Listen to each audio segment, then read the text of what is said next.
While some online bullion dealers continue to charge $4 over spot for U.S. Mint Silver Eagles, SD Bullion is selling 2016 Silver Eagles for just $2.29 over spot for any quantity. Again, that's just $2.29 over spot for any quantity. If you haven't joined over 25,000 new customers by making the switch to SD Bullion, what are you waiting for? You could save hundreds or even thousands of dollars on your next order. SD Bullion, the lowest prices, period.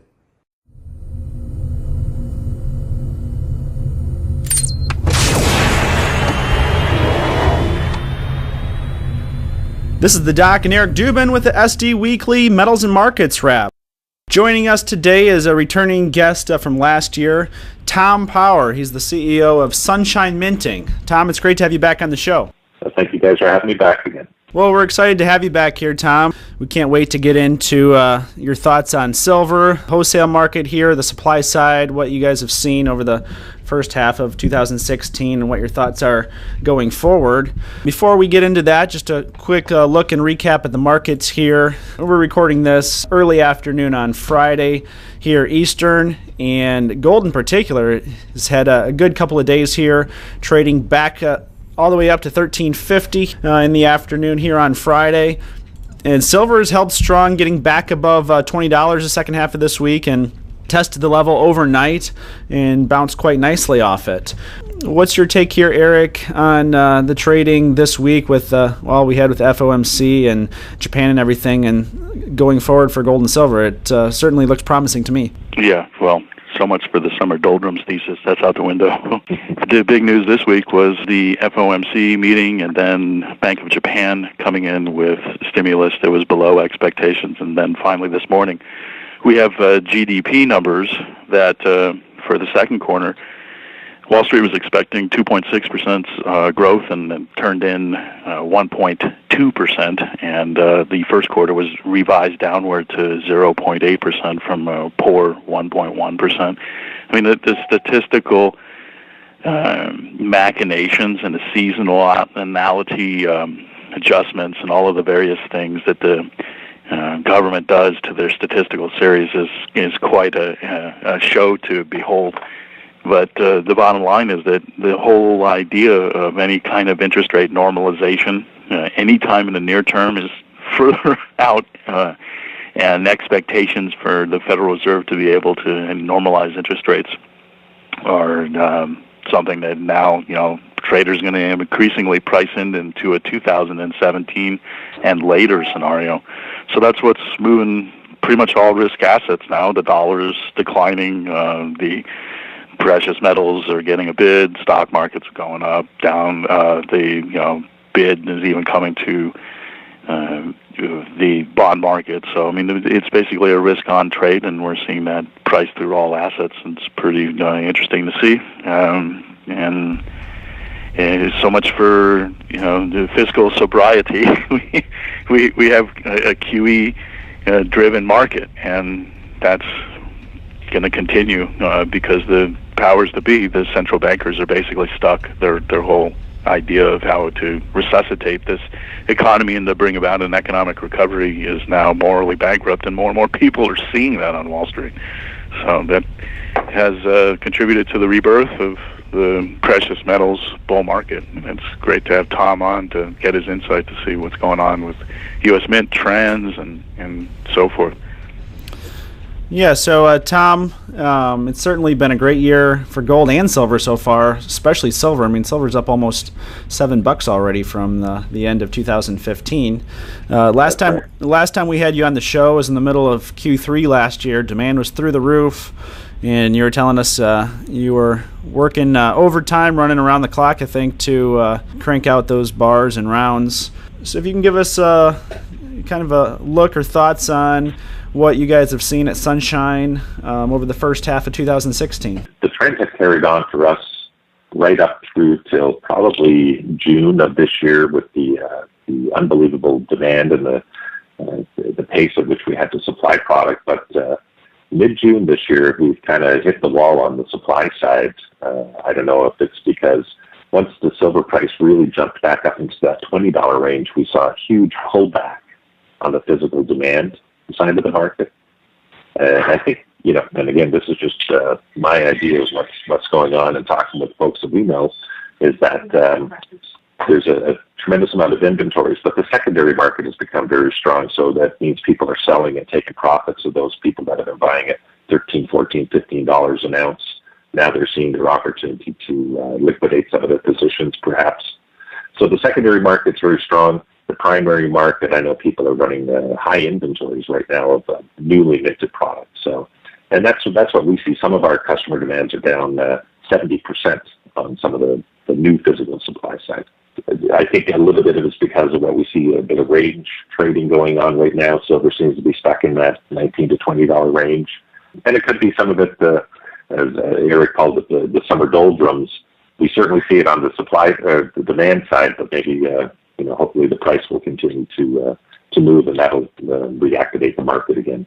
Now, I'm not sure how much you can speak to, but if you can give us any info, mints like yourself, are you taking this opportunity and the tick down in demand for new products to kind of build inventories, or have you done that sufficiently that you're at a point where you can reduce production a little bit? I know our customers are still building a bit of inventory, because 2 or 3 times over the last 5 years, they got caught empty-handed, where the market all of a sudden surged and boom, their inventories were gone. So they're building a little bit of inventory. And us ourselves, we've scaled back a little bit on our production. I mean, our factories are still running 24/7 for the time being. What we do see, though, is we see the demand shifting on different products. The traditional bullion has maybe lost some of its shine, I guess, or demand, but the other products that are into the market, some of the Canadian products that are out there, and some of the overseas products, there's still a heavy demand for those. Like the 1.5 ounce bullion pieces, the 2 ounce bullion pieces, the non-traditional stuff still seems to be fairly buoyant. Did you see a build of inventory amongst customers and activity within the mint, maybe first quarter of this year? It looked like there was strategizing in an attempt to capture higher premiums as the silver was moving up. Does that jive with the experiences that you've seen in the marketplace this year? With the people that we deal directly with, we've had them all on allocation, so nobody was building inventory until all of a sudden you can see, even just by tracking the U.S. mint sales. May showed some softening. June definitely showed some softening. July is half of what June was so far. So now they're building inventory just because we're still supplying the same amount, but they're not selling the same amount, which they're okay to in talking with them, to build a little bit of inventory to make sure that when the next surge comes, they can kind of level load things. And let's talk a little bit about the blanks you provide to the U.S. Mint. You just alluded to the demand for Silver Eagles was down in June to about 2.8 million coins, and in July here, we're last business day basically, and looks like Silver Eagles aren't even going to hit 1.5 million sales. And earlier in July, the coins came off allocation really for the first time since June of 2015, if I recall, was the last time that the APs could buy whatever quantities they desired. Right. What's your take from the market for Silver Eagles? How much of the first quarter of this year and into the second quarter was the demand, kind of like what we're talking about, the APs trying to build up what in their mind was sufficient inventories for the next shortage? How big a portion of that do you think it was basically wanting to make sure they don't get caught shorted in the next massive demand? And could that be playing into the factor that once, after 3 or 4 months, they reached inventories they felt were sufficient, sales have slacked off a bit? Yeah, I think that's exactly what happened. I know in speaking with folks that we deal with, when the demand started to soften in May, they still kept taking their allocations just because they didn't want to lose their allocation. This is always a challenge to see, is this a trend? Is it a fad? Is it a short-term pullback? Is it a long-term pullback? So they didn't want to risk losing their positions on the allocations. So I know they were kept taking even when the market was softening, but you're right. I think they've hit a point where they've had to say, okay, our inventories are uncomfortably high. We can't take any more new product right now. plus the buoyancy in the secondary market where a lot of people are selling off to take advantage of take some profit taking on the high price of silver. So there's a surplus of product coming back in on the secondary market, which is probably overinflating the inventories as well too. Yeah, we're seeing that with SD bullion too. Just the supply that's available on the secondary market, we haven't seen in the last 4 or 5 years. Exactly. I mean, massive amounts of coins available for not too much over spot. I mean, we've been selling rounds for I think 39 and 49 cents for 3 or 4 months now, and as you alluded to, Tom, there's just a lot of inventory coming back in the market, in the secondary market. And really, it really doesn't surprise me too much. As you said, people who either are taking profits that they bought back at 13 or 14, or I think another big part of it is people who bought on the way down, say $26, $22, $20. They see that psychological handle of $20 again and are thinking, oh, I'm getting out. Exactly. They thought it was a mistake for the 2 or 3 years after that. And once they feel psychologically they're getting out at or near the level that they got in, they're unloading their metal. Yeah. And I think it's just something that the market's going to work through personally, and once that inventory is worked through, I think the demand for the primary products is going to pick up again. I totally agree with you, and I've seen this multiple times. I've had the good fortune of being in this industry for almost 30 years now, and it's the market will get out of balance and it'll work itself back into an equilibrium where sometimes it takes 2 months, sometimes it takes 6 months. A lot of it's going to be price dependent. If all of a sudden, the price of silver jumps up, volatility is always what's really helped to spur this market on. And the price jumps up quickly. I'm sure we'll see another, probably another bunch of people jumping in to buy, because you're always trying to read where the market is going to go. But right now, I see it's kind of, they lull themselves into that little range. They like the $20 range. They'll move the inventories they have and not take a lot of new product until they see where the market is going to go. Right, exactly.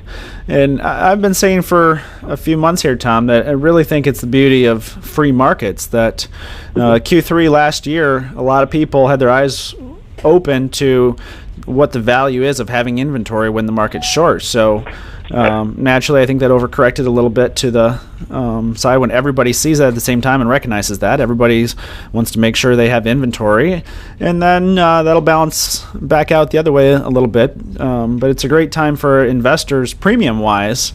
You really can't find better deals out in the market premium-wise than you have been able to the last couple of months. So it really is a great thing, in my opinion, for the average retail investor premium-wise. There's some great deals to find all over the market. Oh, absolutely. And then the people that, I guess, are buying silver and gold for I hate to say the right reasons, but understand the dynamics behind the market. You're right, on the dollar cost averaging, this is just a perfect opportunity to continue to buy. If you've been buying high, it helps to spread that cost out at a little bit lower value. And I always look at it as good buying opportunities. Yeah, I mean, if you think about it, a year ago when silver is trading about $14 an ounce on the retail market, Silver Eagles were selling for $21 an ounce. So it really hasn't changed too much. It really hasn't changed. No, you're absolutely right. And the ones feeling the squeeze right now, I think, are the primary dealers, because they have seen the margins really, really soften on that product. Yeah, certainly. It's a lot better to sell Silver Eagles on a $4 spread than a nickel. Yeah, that's true. But they got to do that, because that if they don't move coins at a nickel, they don't get allocations the next time the market's tight. So exactly. And what's interesting too is that the gold side of the market, though, still seems to be relatively robust. There's still a lot.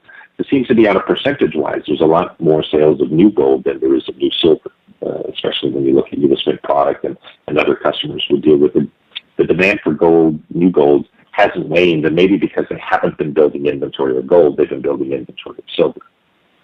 Right.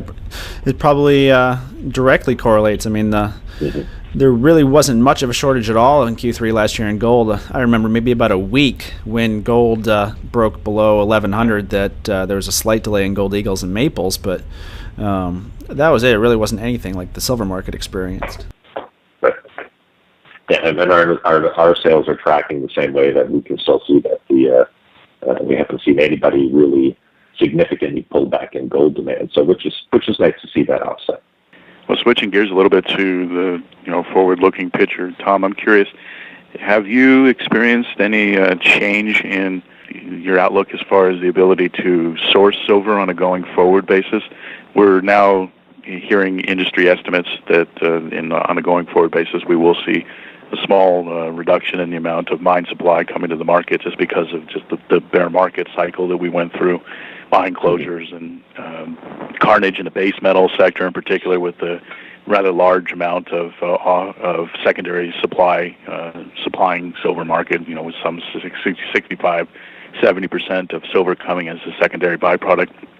Has there been anything interesting that you've been seeing when you attempt to source silver for Sunshine? Is significant changes in the marketplace that you see? Not at this point. I think, Eric, if the bull market for the supply or the demand side on the silver had kept up, I think there could be some ramifications probably in the last half of this year. But now with the weakening on the demand side for primary silver, I think that's helped the situation, even though there's been a reduction in mining output. Now there's a reduction in physical demand. Plus also the secondary silver coming back in the market that eventually is going to end up in rebelt somewhere. So again, this market, finds its way to keep itself in balance and equilibrium like that. So no, we haven't seen any disruption on the primary supply side of, say, mine output, 1,000-ounce silver bars on that side. Now, again, I'm not sure if this is something you can speak to or not, Tom, so if not, that's fine. Keith Neumeyer from First Majestic made waves, I think it's been a month or two ago, and he spoke to the fact that the electronics firm in Japan was reaching out to them directly to sourcing silver. From your take in the market, is that going on a lot? And I mean, the major mints such as yourself and other ones, you're not, for the most part, from my understanding, sourcing directly from the mines. You are working with the banks and 1,000-ounce bars. Is that correct? That's correct. Yes. Yeah. We don't source directly from any mine. So it's all either the directly from the refiners or through the intermediate brokers that we source all of our product. So I guess the follow-on question, would that be something ever, if there becomes a problem with that 1,000-ounce bar market, is that something that you consider, like that electronics firm, and going directly to the source, or not really? I guess if there ever was a problem, we'd have to look at every option to see where we can get the product from. But in all my years, that's never been an issue, because these mines like to pre-sell their output and make sure that they know where they have cash flow coming from and things like that. And that's where these brokers really play a big part of this.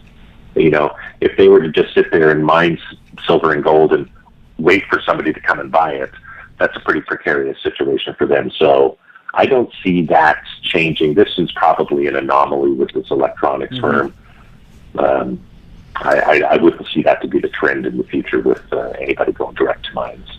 And usually these mines, it's not only that they need the constant flow, but they also need the financing. So exactly. So they need the financing from the banks. In turn, the banks guarantee to take down a certain amount of their production.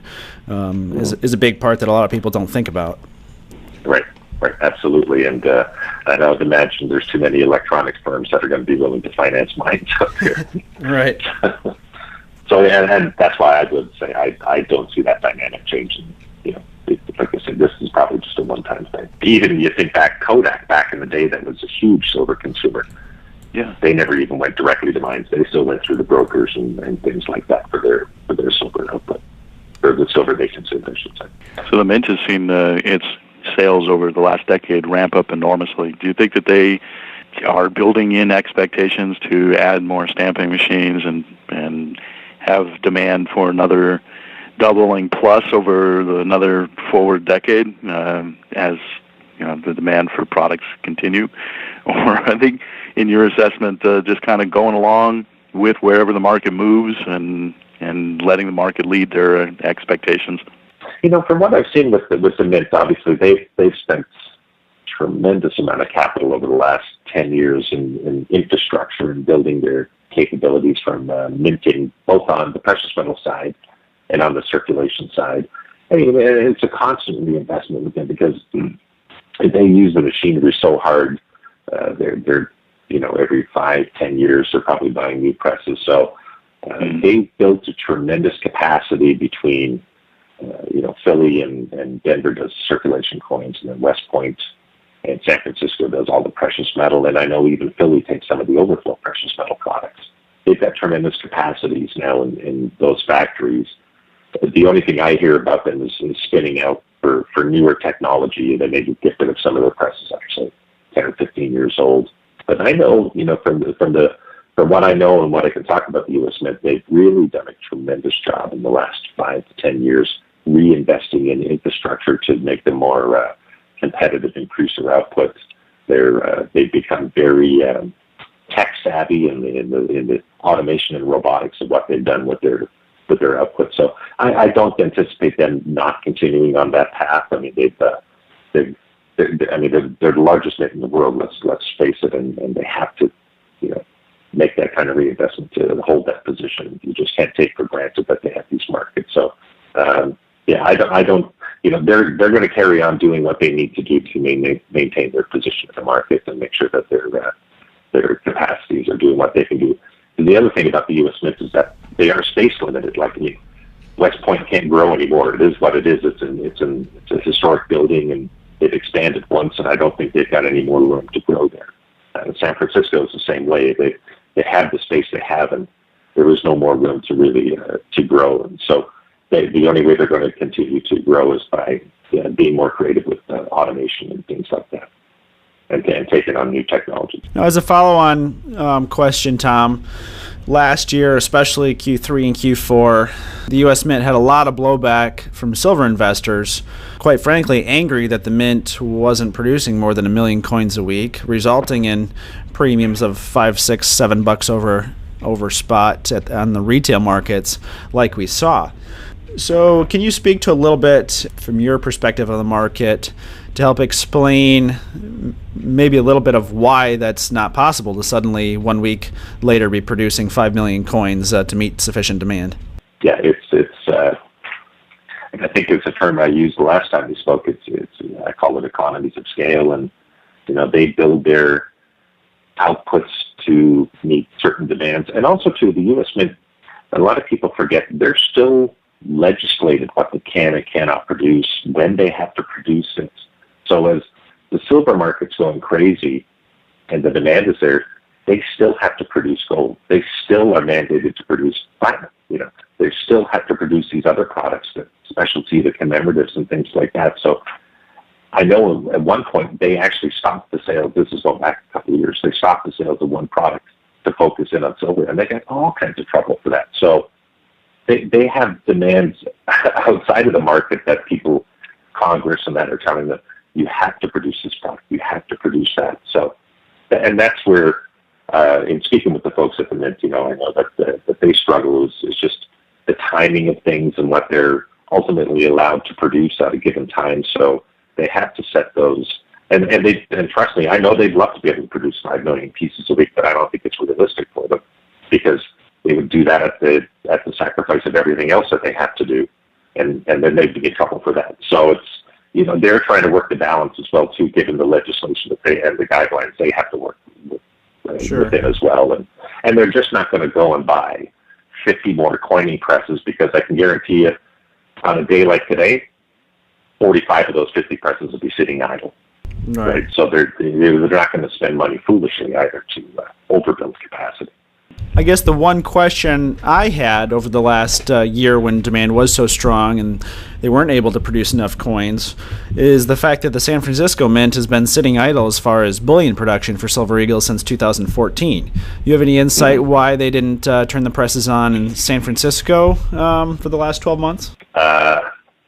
No, I couldn't really talk to that. It's I guess that's an internal decision.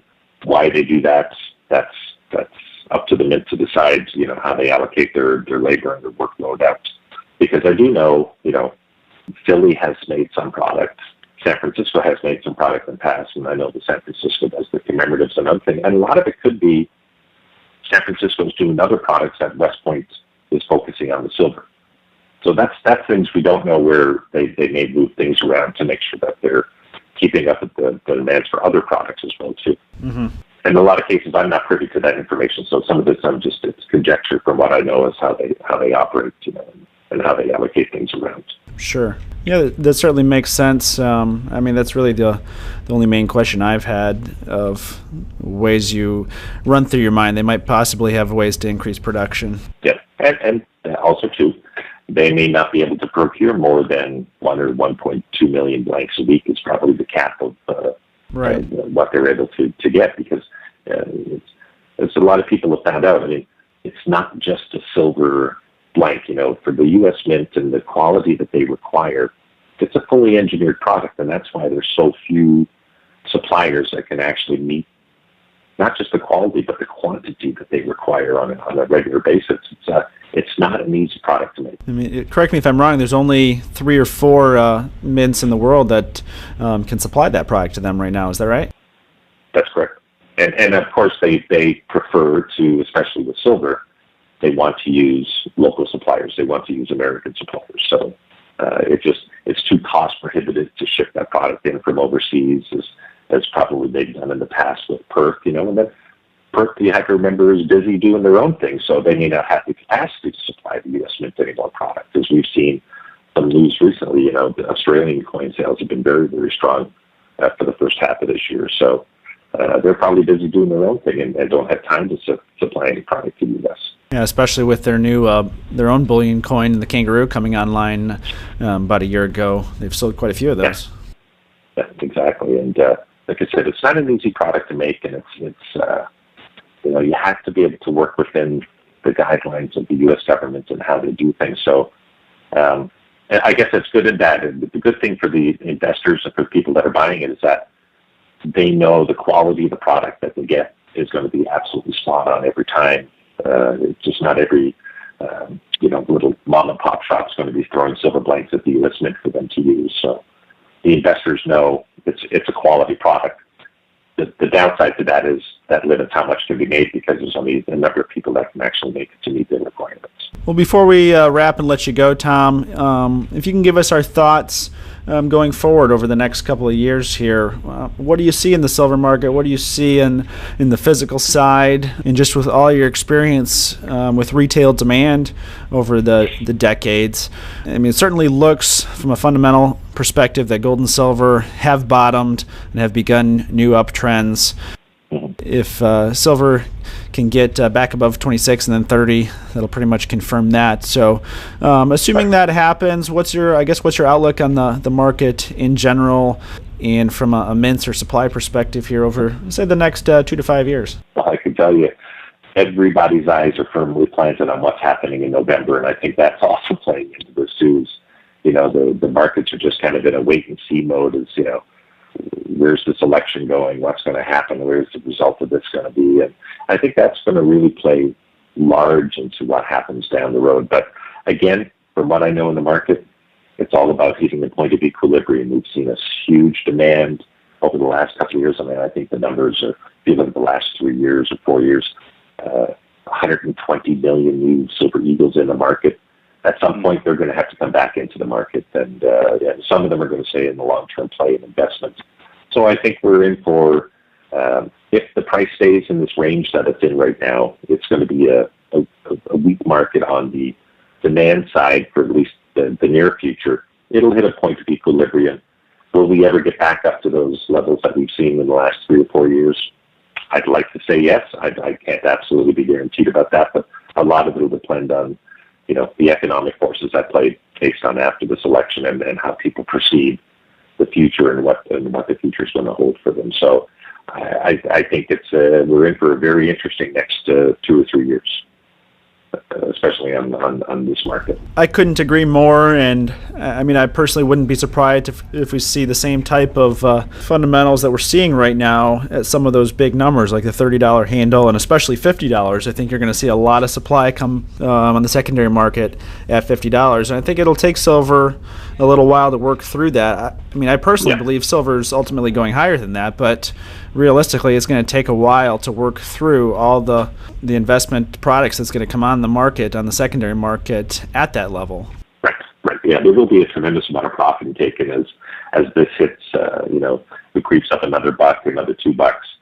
But once it starts going from there, then people are, you'll see people will go, wow, if they see it as a trend, they're going to want to jump back into the market, and that'll cause the demand to start surging again. Yeah, once the psychology shifts from I need to get out of my underwater trade to holy cow, the train's leaving and I need to jump on the train. It's a 180 degree switch in sentiment. Yeah, for sure. All right. Any last thoughts for our listeners, Tom? No, like I said, it's. I think this November is going to be a very telltale for what's going to happen in these markets. There's a tremendous amount of inventory, but there's a lot of great products that are out in the market right now too. I know the mints are working hard to come up with some creative new ideas and new products. And, the people that understand the silver and gold fundamentals, my suggestion is use this as a buying opportunity. Keep buying. It's still a tremendous market out there, tremendous products that these people are putting out. And I think that's just going to bode well for the long term for this market as well, too. All right. Well, Tom, thanks once again for joining us today. It's great to have you back in the show. All right. Thank you, gentlemen. Thanks. All right. For the Doc, Eric Dubin, and Tom Power of Sunshine Minting, thanks for tuning into this week's SD Weekly Metals and Markets.